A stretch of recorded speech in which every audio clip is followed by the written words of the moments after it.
Welcome back. We're starting our second week. Today, the story is Hills Like White Elephants by Ernest Hemingway, a very short one that you'll find in Abkarian. But I wanted to get a couple business notes out of the way before we start that. First of all, the blogs. I've liked what I've seen on the blogs. We've had a lot of comments, some great conversations on certain ones. One little thing I noticed is that the people with first names that are higher up in the alphabet are getting more attention. So try to skip past some of those occasionally when you're giving your comments to some of the people with last names, or excuse me, first names that start with later letters. The other thing is that it seems that the blogs that are most carefully put together, that use the text most and that make unique or more distinctive points, seem to be getting more discussion, more attention, more comments on them. So I think in this second week, I've been very uncritical about the sentence style and grammar, etc. In there, I think it's now time to start ramping up our use of the written word for things like spelling, grammar, quotation format. Sort of the basic writing stuff there. Let's start getting used to that. So when we're putting it into essays, it's not so unfamiliar. So more and more, let's try to make these essay quality blog posts. I think the best way to do it is to write it in Word or another publishing software, something like that. Write it and then paste it in, or copy and paste it in, rather than putting it in the blog and not having the time to really proofread it and check it. I think those are going well, though. You'll see I'll pop in on some. I won't join every conversation, but I think that's a good start we've gotten on there. Again, we're just having, in this week you have 4 readings. I'll look for 2 major primary blog posts, as well as 2 comments on each reading. So 8 comments over the course of the week. That seems to be working okay, and by not making a primary post for every reading, I think I ease that burden a little bit so it doesn't feel like it's building up on you. Okay. The other thing is we are using MLA style for our papers. I'll be getting to papers right next. MLA style is one of the major academic styles. I didn't require you to get an MLA handbook, but that might be something you can get used or online. What I would really recommend most of all is going to the Purdue OWL website. That's Purdue University and OWL, their online writing lab. If you look into the MLA stuff there, that will answer every question you could have on style, on quotation format is a good one, where the quotation marks go, where the page number goes, where the punctuation goes.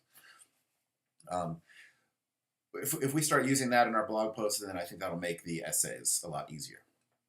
As for the essays, we've got 2. One is going to be due on July 9th, so next Thursday. And then you have one due on our final day of class. Now, this is going to be a fairly short essay. It will be analytical. I will have a prompt up this week, probably in the next couple days, maybe today. See how the workload goes. So you will have at least a week to look at that prompt and think about it, write a draft, etc. We will spend some time talking it over, and I want to do it piece by piece. So today, I wanted to talk to you a little bit about your introduction.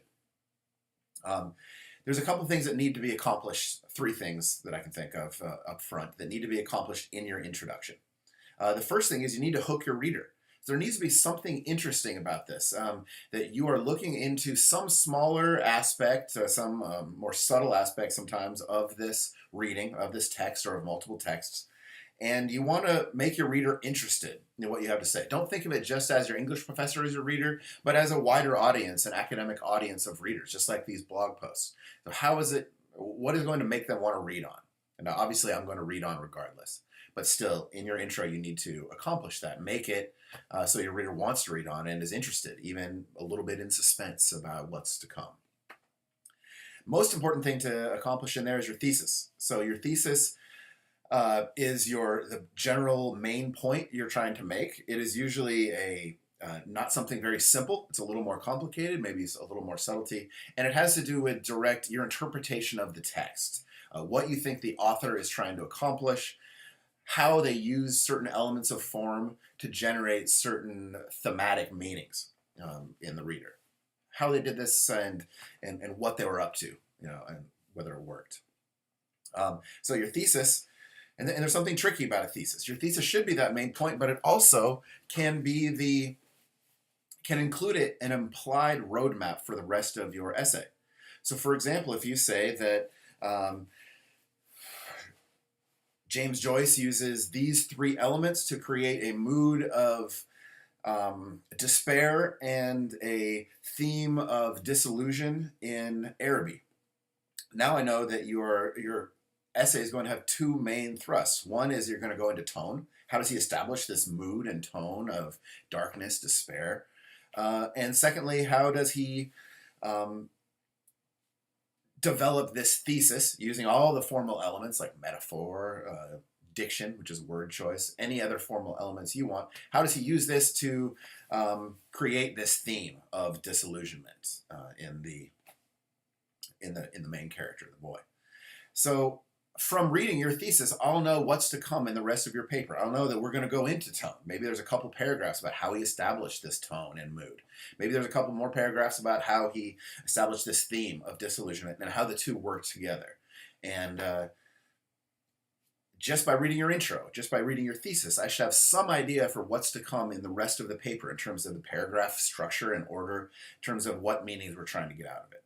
So your thesis, it does that main point you're trying to make. It establishes your main argument, your analytical argument here, but it also does something more in that it implies this roadmap for the rest of your paper. And it's important for a reader to know what's to come, and so they can expect it, and it doesn't feel like sort of a jumble of tacked on paragraphs. Okay. The last thing you need to accomplish in your intro is to introduce the writers and texts that you're going to be using in this. And I don't need a full bio on Shirley Jackson, but I do need just a certain amount of context. So when is she writing this, and what kind of a person was she? What was her nationality? She's deceased, is why I'm talking to her in the past tense. But just whatever crucial basic contextual information the reader would need in order to know who you're writing about, and some information about them to make it all make sense. So those are the three things. Hook the reader, provide a thesis that's the main thrust of your argument, as well as a roadmap, an implied roadmap for the piece, and introduce, it doesn't have to be in this order, but introduce and provide some context for the writers and texts. Now, those texts should be named. If they are books or movies, they should be in italics. If they are essays, short stories, poems, they should be in quotation marks when you mention them. So there's your very brief moment of intros. In future videos, we will go into body paragraphs, conclusions, and some overall points. Okay, Hills Like White Elephants. You will find in Abkarian. The page is 810, so later on in the book. And this is a short one, but there's still a lot to talk about in it. Again, I'm not going to sort of try to sum it up for you, but essentially we've got a young American couple waiting for a train. And I would say that some things to look to here. First of all, this is Ernest Hemingway, and if it's your first chance at reading Hemingway, you'll notice he has an extremely spare style, an economy of style that really allows him to use what he called the iceberg theory, or what others have called the iceberg theory. Now, the iceberg theory is that when you see an iceberg coming, you're only seeing the upper 10% of it sticking out of the water, and there's 90% underwater that, ask the Titanic captains, you should be very aware of, that may be more important to your future navigation than the 10% that was on the surface or above the surface. So with Hemingway, he is honing this down to the bare minimum that he can offer us. He's taking anything excess out. He's taking most of his adverbs out. He's taking any explanatory, telling type paragraphs out, so he can just show. And what he does, the same way we saw with one of our first modernists, Joyce, is there's a lot more space for reader interpretation then. It becomes a joint endeavor between the reader and the writer. It's not just about what the writer means. And it's for Hemingway, it's not just about what he meant, it's about what the reader interprets, which may be something totally different than he intended in the first place. So in this case, Hemingway is making sure that you have a primary role in the reading of this. So he wants to know, what do you think this couple is arguing about? it's obvious, he's creating it, so he knows sort of what they're arguing about. But what do you draw from it? He wants to see that as well. And also, what do you draw from the scenery, from these hills that look suspiciously like the curves of a woman's body, as described by the narrator here? The question of absinthe, at the time a hallucinogen, alcoholic beverage, that young people would take in a sort of adventurous spirit of hedonism, trying new things, going to new places, which you will find some of the characters here are not entirely satisfied with, that being their lot in life, just seeing new things and new places. So I think thematically, there's a big question here of where does this couple go? Does this couple continue sort of wandering as singles? Do they settle down and go back to the U.S., have a family, have a home, have a life? I assume that you've picked up fairly quickly in this that the woman is pregnant. And so that the big question is, are they going to have this baby or abort it? Certainly a timeless question, but one that was perhaps even more heavy with moral weight at the time this was written.